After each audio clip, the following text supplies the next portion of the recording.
Okay, so in this next video, we're going to go over how to calibrate your Neo 1 sensor with a different type of salt. In this case, we're going to go ahead and use potassium sulfate. I like Alpha Chemicals. They know what they're doing. They have great products.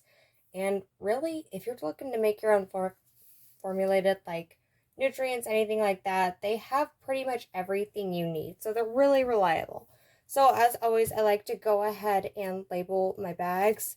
Potassium sulfate, this is the salt calibration test for my Neo 1 ending in F0. So what we're going to go ahead and do here, just like we did with the table salt mix, we're going to go ahead and pour a little bit of our potassium sulfate right into our container. And then we've got some distilled water to the side. We don't need to use a lot. Really what we're looking to do is make kind of a slurry mix. We don't want any of the salt to really dissolve. We just kind of want to get it wet. Because once it does, we know that there are certain relative humidity values that it will place. So go ahead and do that. And we'll go ahead and add a little more potassium sulfate just to make sure that it's a real slurry.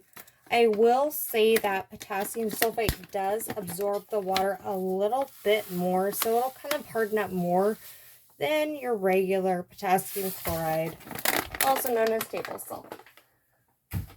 So, go ahead and shake that up a little bit.